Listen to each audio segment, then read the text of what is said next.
जी को सम्मानित किया जाए बुके देकर। बिलैया मेहंदी जी 75 वर्ष पूर्व भी बुंदेलखंड का जाना पहचाना विश्वसनीय नाम रहे हैं, जो स्वर्गीय गोविंद प्रसाद बिलैया जी के ने सपने को भी साकार करते रहे हैं। उनके चारों बेटियों ने भी बिलैया ब्रांड को बुंदेलखंड के अलावा उत्तर प्रदेश में भी काफ़ी विकसित करने का काम किया है। कौन कौन सी चुनौतियां आई हैं, कौन कौन सी चुनौतियों को पार पाना अभी बाकी है, तमाम गेस्ट हमारे साथ जुड़ चुके हैं। मृदुल, ओवर टू यू। धन्यवाद नलिनी। प्रकाश चौबे जी और अवधेश बिलैया जी, बहुत स्वागत है आपका इस मंच पर।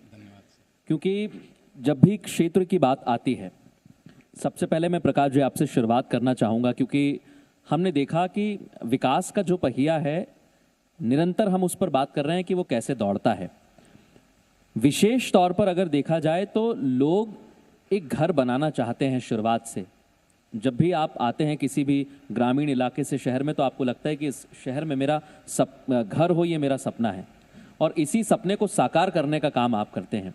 तो निरंतर ये कार्य चल रहा है, लेकिन इसकी शुरुआत कैसे हुई और अभी आप कहाँ देखते हैं? जो शुरुआत मेरे द्वारा हुई, पहले तो हुआ ये कि मैंने बीई की डिग्री की, और जिस तरीके से लोग पहले पढ़ाई करके सरकारी नौकरी की तरफ प्रयास करते, तो वही जद्द में हम लोग लगे हुए थे। अच्छा। जद्द करते करते इंजीनियरिंग कॉलेज में एक टेम्परेरी नौकरी एड हॉक पे हमको मिली, लेकिन साथ में हम लोग संतुष्ट नहीं हुए उससे। और जब संतुष्ट नहीं हुए तो कुछ बिल्डर्स को हमने कंसल्टेंसी देनी शुरू की, और बिल्डर्स को कंसल्टेंसी देते देते और मित्रों का सहयोग, परिवार का सहयोग, सभी जनता का सहयोग से हमने इस काम को शुरुआत किया। और 2001 से हमने इसको प्रारंभ किया, टीकमगढ़ और सागर से इस काम को शुरू किया। बहुत अच्छी बात है कि इसकी शुरुआत हुई और अभी भी निरंतर उसी रफ्तार के साथ ये दौड़ रहा है। शुरुआत होनी बहुत ज़रूरी होती है, और हम किसी भी काम की जब शुरुआत करते हैं, बिलैया साहब भी हमारे साथ जुड़ गए हैं, शुरुआत जो है वो काफ़ी पहले आपकी भी हुई, और मैं गलत नहीं तो लगभग 75 वर्ष आपके जिस तरीके से ग्रुप्स ने नए आयाम छुए वो हम सभी ने देखा। मैं चाहूँगा कि आपके फैमिली के साथ आपने इसे आगे बढ़ाया, आपके पिता का जो सपना रहा उसे भी साकार करने में आप परिवार के साथ जुटे हुए हैं, तो किस तरीके से ये सफ़र रहा? एक्चुअल में क्या है, हमारे पिताजी ने जड़ी बूटी का और रंग मेहंदी का काम शुरू किया था आज से लगभग 75 साल पहले। और उनने जब वो बाहर कोई चीज़ की खरीदी करने जाते थे तो उनको लग रहा था कि सागर बहुत पिछड़ा हुआ है। हाँ। सागर में क्यों ना दिल्ली, बम्बई और कानपुर के जैसे व्यवसाय की शुरुआत हो। तो उसको उन्होंने देखते हुए धीरे धीरे अपना व्यवसाय धीरे धीरे बढ़ाने की कोशिश की। और फिर हम लोग हुए, हम 4 भाई ने मिलके, जैसे उनका जो सपना था, जो सोचना था कि सागर को एक अच्छा व्यावसायिक स्थल बनाते हुए और साथ में उसको एक रेपुटेड ब्रांड दें, जिस तरह से अपन मल्टीनेशनल कंपनियां देती हैं। हाँ। तो अपन क्यों नहीं मल्टीनेशनल कंपनी नहीं दे रहे, तो कम से कम अपने क्षेत्र में, बुंदेलखंड में या मध्य प्रदेश के कुछ क्षेत्रों में सागर का नाम जाना जाए, सागर में ऐसी एक ब्रांड और उत्पाद शुरुआत करे जाएँ, जिससे उच्च गुणवत्ता के उत्पाद भी बिकें, साथ में महिलाओं को और सागर के प्रॉपर लोगों को रोजगार भी मिले। उनका ऐसा सोचना था, जिसको हम लोगों ने निरंतर प्रयास से उसको मुकाम पे पहुंचाने की कोशिश की है। अभी आपने क्योंकि कहा कि बुंदेलखंड के क्षेत्र में ही, या फिर यूँ कह लीजिए कि सागर के क्षेत्र में, सागर के आसपास के इलाकों में बहुत लाभ मिले, इसका उन्होंने सपना देखा, और आप लोग लगातार उसकी मेहनत कर रहे हैं, उसी दिशा में काम कर रहे हैं। एक महत्वपूर्ण चीज़ और है, क्योंकि जब मल्टी आप बात करते हैं तो बहुत सारे प्रोडक्ट्स की बात आती है। जी। अभी अगर बात करें तो कितनी संख्या है इसकी, कितनी विधाओं में आप काम कर रहे हैं? साहब अभी हम लगभग 50 प्रोडक्ट हैं हमारे कंपनी के, और फूड में भी हैं, कलर केमिकल में भी हैं, मेहंदी में भी हैं, और अभी लेटेस्ट हम लोग हर्बल प्रोडक्ट में निकले हुए हैं। हाँ। और मतलब नई तकनीकी के साथ करने वाले हम आगे जाके, जो हमारा नया प्रोजेक्ट है, अभी हमारा भतीजा और हमारा बेटा गुजरात होके आए हैं, नई तकनीकी मतलब इंजीनियरिंग करने और MBA करने के बाद ये लोग सब बाहर नई नई टेक्नोलॉजी लेके आ रहे हैं, और उसको नई टेक्नोलॉजी के साथ में अपन मध्य प्रदेश, उत्तर प्रदेश, जहाँ जहाँ हो सकता है हम लोगों से, हाँ। तो अपन सागर का नाम भी रोशन करें और उच्च गुणवत्ता की चीज़ें कम मूल्य पर आम जनता तक उपलब्ध कराएं, ऐसा हम लोगों का सोचना है। बिल्कुल, बहुत अच्छी बात है। और मध्य प्रदेश, उत्तर प्रदेश ही नहीं, मैं चाहता हूं कि पूरे देश भर में सागर का नाम रोशन होना चाहिए। जी। और प्रकाश जी, मैं इसी चीज़ को आगे बढ़ाना चाहूँगा, क्योंकि जब नाम रोशन करने की बात आती है तो समस्याएं भी बहुत आती हैं, कठिनाइयां भी बहुत आती हैं, और आपका जो काम है उसमें भी बहुत सारी कठिनाई आई, लेकिन उसे सरल करने के लिए रेरा आया। अगर रेरा की मैं बात करूं तो आपकी दिशा से और सामने जो आपका कस्टमर है, दोनों जो खरीदार है, दोनों को क्या फायदे हैं, कृपया आप बताने का कष्ट करें। मेरा ये कहना है कि बिल्डर्स लाइन में सरकार की तरफ से यदि कुछ सहूलियत हम लोगों को दी जाए, जैसे हम स्वराज जी सरकार का इसलिए बहुत प्रशंसक है एक मामले में कि जैसे उन्होंने डाइवर्शन किया। हाँ, पहले डाइवर्शन को हम लोगों को 3-3 माह लगते थे, बिल्कुल। अल्टीमेटली हमें फीस ही तो भरना है, हाँ, वो कुछ एनओसी चाहिए। हाँ, तो आज उन्होंने जो हम लोगों को जो विधि कर दी है ऑनलाइन कि आप फीस भरो और आपका डाइवर्शन हो जाता है। इसी तरीके से यदि अवैध कॉलोनियों में और निर्माण में भी यदि कुछ लेआउट्स में इस तरीके के प्रावधान हो तो अवैध कॉलोनी बनी है ना, क्योंकि हम लोगों को इतना परेशानी होती है इन अप्रूवल्स को। जैसे आज रेरा की मैं बात कहूँ, जैसे कोई प्लॉटिंग वाला जो प्रोजेक्ट है उसमें रेरा का औचित्य ही नहीं है। अच्छा, आप कहो क्यों नहीं है औचित्य? हाँ, मैं जस्टिफाइड कर रहा हूँ। वही। सरकार ये चाहती है कि हमारे जो कस्टमर है उसको बिल्डर पूरा काम करके दे।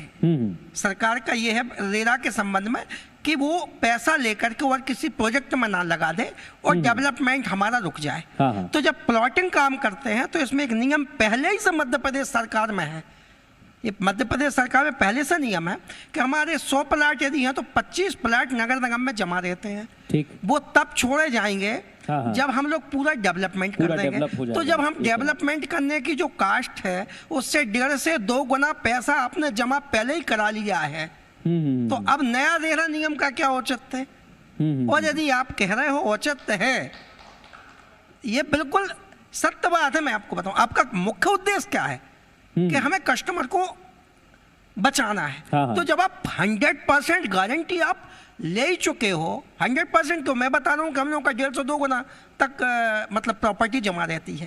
तो आपको तो जब नगर निगम ने विकास की अनुमति दे दी, इसके बाद वहाँ रेरा का कोई औचित्य नहीं है। एक चीज। और यदि रेरा का औचित्य है तो मैं एक और बात कहूंगा अपने इस मंच के माध्यम से कि रेरा एक ऑब्जर्वेशन एजेंसी है जो ऑब्जर्व करेगी कि आपने जो लेआउट किया है और हमारे कस्टमर से आपने पैसा तो नहीं ले लिया, डेवलपमेंट तो नहीं कर लिया, ये हर 3 महीने में हमको रिटर्न देना है। लेकिन वर्क ऐसे कर रही है जैसे एग्जीक्यूशन एजेंसी हो, जैसे उसको अप्रूवल देना हो। अप्रूवल तो हो चुके, अप्रूव्ड होने के बाद ही हम लोग रेरा में रजिस्टर्ड करते हैं। रजिस्ट्रेशन का मतलब ये है सरकार के पास कि इतने प्रोजेक्ट हमारे शासन मध्य प्रदेश में चल रहे हैं और इनकी सतत 3 महीने में मॉनिटरिंग है कि इनने कितना बेच लिया, कि उस पैसे का क्या उपयोग किया। तो वो हम लोग सब रिटर्न भरते हैं अपने इंजीनियर से, अपने सीए से, लेकिन वो काम तो शुरू हो ही नहीं रहा सर, आप रजिस्ट्रेशन ही नहीं दे रहे। तो ये तो हमारा मतलब ये है शासन से कहना है, ये व्यवहारिक दिक्कत है। मैं शासन से कहूंगा और माननीय स्वराज जी से मंच के माध्यम से कि जिस तरीके से आप मुहिम बना के काम करने की आपकी हैबिट है, इस तरीके से होना चाहिए कि 7 दिन में सारे रजिस्ट्रेशन दिए जाए। बाकी जो औपचारिकता है उसके लिए हम लोग तैयार तो है, सभी की प्रॉपर्टी जमा तो है, कोई भाग नहीं रहा, सबकी प्रॉपर्टी पहले ही से जमा है निगम में। तो आप आज नहीं तो 2 महीने बाद पकड़ लेना। थोड़ा सा और उसको सरल करने की दिशा में आप चाहते हैं। सब 1 वर्ष हो गया है, 5 लाख से ऊपर लेबर फ्री है। 5 लाख से ऊपर लेबर फ्री है पूरे मध्य प्रदेश में। 1 लाख से ऊपर प्लाट मकान की कमी हो गई है। जो बाहर से लोग आ रहे हैं किराए के लिए, उनको मकान नहीं मिल रहा है। जब मकान नहीं मिल रहे हैं तो कमी होगी, तो उनके लिए किराया भी ज्यादा लगेगा और राजस्व का भी 10-15 हजार करोड़ रुपए का बिल्कुल। इस मंच के माध्यम से आपने जो प्रश्न उठाए हैं वो बिल्कुल व्यवहारिक दिक्कतें हैं और उनका सरल होना भी बहुत जरूरी है, क्योंकि घर बनाना हो या फिर कारोबार चलाना हो, दोनों में दिक्कतें आती हैं। मैं मेहंदी साहब आपके पास, जिस तरीके से आपने बिलैया साहब पूरी कंपनी को बनाया है, बिलैया मेहंदी की अगर बात करें तो 50 से ज़्यादा प्रोडक्ट जैसा आपने बताया हर्बल की दिशा में भी आप लगातार काम कर रहे हैं, सपना आपके पिताजी ने देखा, लेकिन इस दौरान आपने सामाजिक और राजनीतिक क्षेत्र में भी कई सारे कार्य करने की कोशिश की, तो साथ में मैनेज करना कठिन होता है कभी कभी? बिल्कुल होता है साहब, लेकिन यदि मन में यदि बुलंदियां हैं तो आप दो तो ठीक कई आयाम एक साथ प्रारंभ कर सकते हैं। हाँ। और एक साथ व्यापार भी कर सकते हैं, राजनीति भी कर सकते हैं और समाज सेवा भी कर सकते हैं। हमने राजनीति में भी काफ़ी काम किया है, लेकिन हमें लगा कि साहब राजनीति की बजाय अर्थनीति कर दें, तो उसमें हम अर्थनीति में अपने से जो नीचे के लोग हैं उनको भी साथ में उठा सकते हैं। लेकिन राजनीति की में जो कार्य करने वाले लोग रहते हैं उनको लगता है कि मेरा ही विकास हो, लेकिन हम चाहते हैं हम सबका विकास एक साथ करें। नहीं, ये बहुत अच्छी बात है। और देखिए, जब कोई भी कंपनी बड़ी होती है तो कंपनी को बड़ा करने में सबसे महत्वपूर्ण भूमिका होती है उसके कर्मचारियों की जी, कि कर्मचारी किस तरीके से काम कर रहे हैं, तब वो डिसाइड होता है कि आपकी कंपनी कहाँ पहुंचेगी। कोरोना के दौर में तो हमने देखा कई लोगों की नौकरियां चली गई। जी जी, कोरोना के टाइम पे तो इतने कर्मचारी बाहर से, महाराष्ट्र से, गुजरात से आए हुए थे कि लेबर ऑफिस से मेरे को एक अलग से निर्देश दिए गए कि जो गुजरात महाराष्ट्र से लोग आ रहे हैं उनको रोजगार दिया जाए। तो हमने अपनी कंपनी में महाराष्ट्र गुजरात के कई ऐसे जो एम्प्लॉइज थे जो बेरोजगार थे और उनको खाने पीने के लिए व्यवस्था नहीं थी, उनको भी रोजगार दिया। फिर कुछ टाइम बाद खुल गया गुजरात महाराष्ट्र में, तो वो वापस अपने अपने क्षेत्र में चले गए। लेकिन हमने ऐसे काम भी किए जिनको एट ए टाइम हमने काम दिया। बहुत अच्छी बात है ये, क्योंकि कर्मचारियों का हित भी बहुत ज़रूरी है। जी। और आप तो इतने लंबे वर्षों से कार्य कर रहे हैं। एक प्रश्न और मैं ज़रूर पूछना चाहूँगा, क्योंकि जब भी आप कोई भी कार्य करते हैं और निरंतरता के साथ करते हैं, तल्लीनता के साथ करते हैं, तो उसमें किसी न किसी की भूमिका होती है, चाहे वो आपका मेंटर रहा हो या आप जिसे एडमायर करते हो, बहुत ज़रूरी हो जाता है। आपने भी अपने पिता को एडमायर किया, जी। आपके जो भाई हैं वो भी एडमायर करते हैं, तो किस तरीके से उन्होंने सपना देखा और आप कैसे उसे साकार कर रहे हैं? बिल्कुल, जो उनने सपना देखा हुआ है, हम लोग एक जॉइंट फैमिली है, संयुक्त परिवार है हम लोगों का, चारों भाइयों का। भतीजे हैं, मतलब हमारी फैक्ट्री हमारी पूरी भाभी जी पूरे मैनेज करती हैं। हम लोग मार्केटिंग में घूमते हैं, मार्केट में घूमते हैं।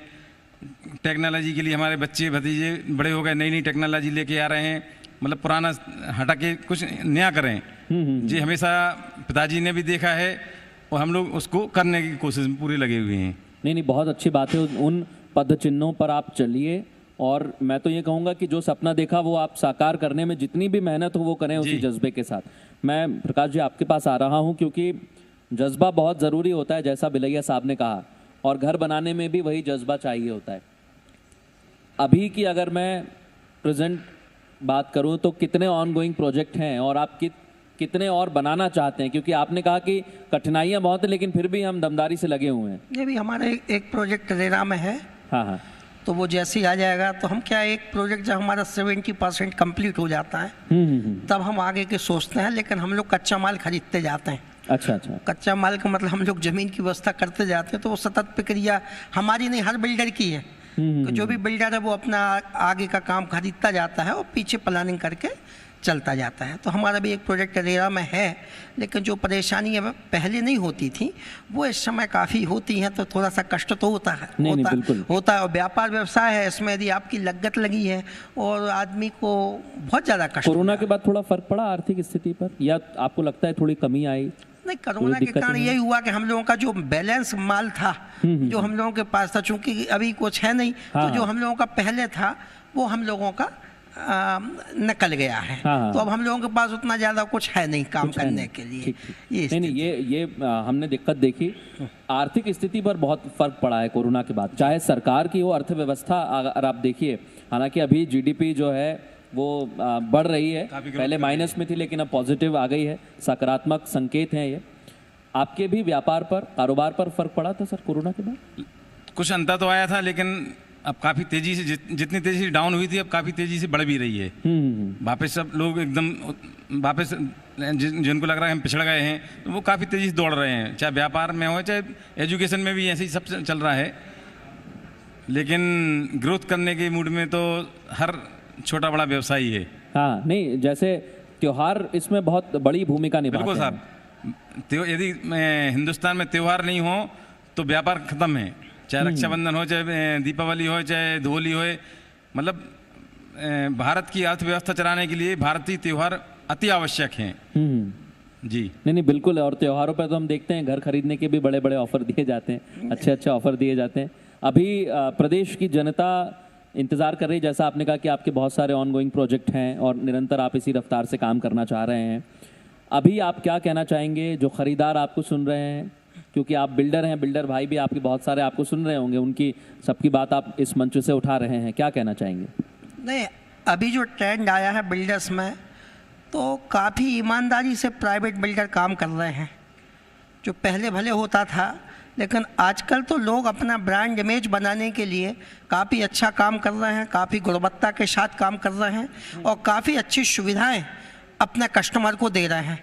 तो जो भी लोग हैं संपर्क करके, और जैसे ही रेरा से अप्रूवल होगा, क्योंकि रेरा के पहले हम लोग ना एडवर्टाइजमेंट कर सकते हैं, ना हम लोग बुकिंग कर सकते हैं, ना कुछ कर सकते हैं, ये हम लोगों को बंधन है। ऑफर मिलेगा लेकिन थोड़ा इंतजार करना हाँ, होगा। थोड़ा इंतजार करना पड़ेगा, लेकिन ये है कि सभी के अपने अपने कस्टमर वर्ग है, तो लोग अपना बिल्डर से टच में सभी रहते हैं। तो ये ऐसा है कि जैसे ही वो खुलेगा तो हो सकता है कि बहुत अच्छे अच्छे विकल्प लोगों के सामने आएंगे। नहीं, ये बहुत अच्छी बात है, विकल्प मिलने चाहिए क्योंकि घर बहुत महत्वपूर्ण होता है और ये सभी मानते हैं। जब घर की बात आती है तो भी हम बड़ी सावधानी के साथ हर एक कदम उठाते हैं, और जब किसी प्रोडक्ट को खरीदने की बात आती है तब भी हम उसे जांचते हैं, परखते हैं, देखते हैं कि भाई प्रोडक्ट ठीक है, मार्केट में वैल्यू क्या है। और आपके प्रोडक्ट की बात करें तो उसकी क्वालिटी जो है 75 वर्ष जैसे हो चुके हैं, क्वालिटी से समझौता आप लोगों ने नहीं किया, क्योंकि आपकी मार्केट वैल्यू समझ आती है उससे। जी, कोई गुणवत्ता में कोई समझौता नहीं करते हम लोग। यही कारण है कि मतलब सागर की जो पॉपुलेशन है उसका मैक्सिमम हिस्सा बिलैया ब्रांड को जानता है। खासकर महिलाएं, बच्चे, किसी से भी बोल दो साहब बिलैया मेहंदी है, बिलैया की हींग है, बिलैया के अदर एनी प्रोडक्ट, कोई भी, हर कोई जानता है बिलैया की ब्रांड मतलब उच्च गुणवत्ता का आइटम होगा ये। जी, क्योंकि जब ब्रांड की बात आती है, आपने कहा कि सभी जानते हैं, सागर में जानते हैं, प्रदेश में भी जानते हैं, देश के लिए राष्ट्रीय स्तर पर भी कुछ विशेष इसके लिए तैयारियां हैं क्या? बिल्कुल साहब, समय समय हम लोग आगे बढ़ा रहे हैं। मतलब क्या होता है, नई नई टाइम पे नई नई टेक्नोलॉजी और नई नई ऊर्जावान, हमारे पिताजी अकेले थे, हम 4 बच्चे हो गए उनके, हम लोगों ने काफ़ी बढ़ाया। हमारी जो नई पीढ़ी आ रही है वो हमसे काफ़ी आगे निकल रही है, वो लगी भी हुई है इस कार्य में, और बहुत जल्दी इसके रिजल्ट आपके सम्मुख दिखेंगे साहब। बिलैया आपको अभी सागर संभाग या सागर के 200-400 किलोमीटर में दिख रहा है, वो हो सकता है कई राज्यों में आपको बहुत जल्दी दिखेगा। नहीं, ये बहुत अच्छी बात है कि निरंतर इसी रफ्तार के साथ काम होता रहे, और क्षेत्र कोई भी हो, क्योंकि बिल्डर्स की परेशानी का भी आपने जिक्र किया प्रकाश जी। एक और मैं सवाल ज़रूर करना चाहूँगा, क्योंकि माननीय मंत्री भूपेंद्र सिंह जी भी यहाँ पर आए थे, रेरा का सवाल मैंने उनसे किया। नगर के विकास को लेकर भी क्या आयाम होने चाहिए, इसकी चर्चा भी उनसे हुई। लेकिन अभी जो नीतियाँ बनाई जा रही हैं, जैसा आपने डाइवर्जन का जिक्र किया, क्या आपको लगता है कि और ऐसी नीतियां होनी चाहिए जिससे आपका भी काम थोड़ा सा आसान हो, खरीदार को भी कोई परेशानी ना हो? नहीं, आपका जो कहना है बिल्कुल ठीक है। सबसे पहले तो अप्रूवल के जो नियम हैं वो इतने माने इजी हो सकते हैं, ऐसा नहीं है कि वो नहीं हो सकते, क्योंकि मोस्टली चीज़ों में केवल फीस ही लगती है। हाँ। जैसे आज अवैध कॉलोनी है, आप कहते बना रहे हैं लोग, उसमें मुख्य रूप से 2-3 चीज़ें आती हैं। एक तो लैंड यूज होता है। लैंड यूज अल्टीमेटली वो 1 साल बाद भी चेंज होगा। पैसे जमा होना ना सरकार के पास, तो वो 1 हफ्ते 10 दिन में क्यों नहीं हो सकता जमा? तो एक तो ये हो गया कि 15 दिन में आपका लैंड यूज चेंज हो जाएगा, एक चीज हो गई। दूसरा, यदि ये 2 चीजें कर दें केवल कि इतनी चौड़ी रोड आपको करना है और इतना प्रतिशत ओपन छोड़ना है, तो कम से कम जब आप अवैध को वैध करोगे तो वो प्रॉब्लम ना आए। क्योंकि सरकार के साथ एक समस्या है, सरकार कहती है कि हमने अवैध कॉलोनियों को वैध कर दिया, और अधिकारी क्या करेंगे, मैं टेक्निकल, अधिकारी क्या करेंगे, एक नियम बना देंगे कि उसमें 10% ओपन होना चाहिए और रोड इतनी चौड़ी होना चाहिए। यदि यही होता तो अवैध क्यों होती? सही है। अब उसके पास ना ओपन स्पेस है और ना उतनी चौड़ी रोड है, तो वो फिर वो अवैध की अवैध रह जाती है। हमारा कहना ये है कि यदि अभी से कम अवैध का भी नम्स कर दो कि कम से कम 10% ओपन छोड़ना है उसको और इतनी चौड़ी रोड छोड़ना है, तो जब भी वैध होगी तो कम से कम लोगों के लिए एक फायदा तो होगा। बिल्कुल, ये बहुत अच्छी बात है कि फ़ायदा होना चाहिए और ख़रीदार को फ़ायदा होना चाहिए, बिल्डर्स की भी जो परेशानी है उनका भी समाधान होना चाहिए। एक आखिरी सवाल मैं ज़रूर आपसे करना चाहूँगा, क्योंकि आपने बताया कि ब्रांड जो है वो सब जानते हैं जी। और 75 वर्ष हो चुके हैं। हमेशा कुछ ना कुछ नया करने की भी, जैसा आपने कहा कि आपकी आने वाली पीढ़ी कुछ नया सोच रही है, बिल्कुल सर। क्या हमें आने वाले वक्त में जितने प्रोडक्ट हैं और ज़्यादा प्रोडक्ट देखने को मिलेंगे? बिल्कुल बिल्कुल, हम भी चाहते हैं सब मल्टीनेशनल कंपनियां जितने ब्रांड अपने इंडिया में दे रही हैं, क्यों ना हम अपने क्षेत्र से पूरे देश में और अन्य जगहों पे इसका प्रसार करें और ज़्यादा से ज़्यादा ब्रांड और ज़्यादा से ज़्यादा गुणवत्ता वाली चीज़ें भेजी जाएं। बिल्कुल, गुणवत्ता से समझौता नहीं होना चाहिए। आप नए नए प्रोडक्ट्स बनाइए, आप नए नए घर बनाइए, दोनों बहुत ज़रूरी होते हैं लोगों के लिए। आप दोनों का बहुत धन्यवाद इस चर्चा में शामिल होने के लिए, अपने अपने बारे में बताने के लिए, और जो कठिनाइयां हैं वो उम्मीद करते हैं कि दूर की जाएंगी, ताकि कारोबारी भी उसी तरीके से काम करें, बिल्डर्स भी काम करें और जनता को भी कोई परेशानी ना हो। बहुत धन्यवाद आप दोनों का, आप मंच पर रहे मेरे साथ। बिल्कुल, बहुत बहुत शुक्रिया प्रकाश चौबे जी और भिलैया मेहंदी सागर जी आने के लिए, अपने विचार यहाँ पर रखने के लिए। अब मैं चाहूँगी Rajeev Tripathi GMPCG state sales head हमारे साथ मंच पर आएँ और स्मृति चिन्ह देकर इनका सम्मान ज़रूर करें, क्योंकि बुंदेलखंड में भिलैया मेहंदी एक प्रतिष्ठित नाम है। लगातार इनके द्वारा विकास के कार्य किए गए हैं, लगातार आने वाले वक्त में भी रोड मैप इनके द्वारा तैयार किया जा रहा है। ऐसा नहीं है कि अभी विकास पूरा हो चुका है, इनके द्वारा भी एक टारगेट रखा गया है कि ज़रूर कोशिश की जाएगी कि लोगों की मदद भी की जाए। कोरोना काल भी सभी के लिए आर्थिक रूप से जहां परेशानी देखने को मिल रही थी, वहां पर इन कारोबारियों ने विशेष तौर पर कई आयाम स्थापित किए और ये बता दिया कि सागर का विकास निरंतर आने वाले वक्त में भी होता रहेगा। प्रकाश जी बहुत शुक्रिया, राजीव जी मंच पर आए बहुत शुक्रिया, इसके साथ भिलैया मेहंदी जी भी बहुत शुक्रिया, मृदुल हमारे सहयोगी भी बहुत बहुत शुक्रिया, मृदुल आपका भी। तो आज मध्य प्रदेश की बात सागर से हम कर रहे थे, सागर ने कितने विकास के काम किए, सागर में आने वाले दिनों में कौन कौन सी ऐसी चुनौतियां हैं जिसको पार पाना है। निरंतर प्रयास किए जा रहे हैं जनप्रतिनिधियों की तरफ से, समाज सेवियों की तरफ से, और शिक्षा जगत, कारोबार जगत, स्वास्थ्य क्षेत्र जगत में भी कोशिशें की जा रही हैं कि कैसे विकास की राह को और ज़्यादा आगे बढ़ाया जा सके, कैसे सागर में और ज़्यादा विकास के बयार बहे, इसको लेकर, क्योंकि GMPCG लगातार ऐसे कार्यक्रम करता रहता है जहां पर हम जनता की बात नेताओं तक पहुंचाते हैं और कौन कौन से सरकार कार्य कर रही है ये भी जानना आम लोगों के लिए बहुत ज़्यादा ज़रूरी है। इसी के साथ हम इस खास कार्यक्रम को समाप्त करेंगे। इस खास कार्यक्रम में आप सभी का जुड़ने के लिए बहुत बहुत शुक्रिया।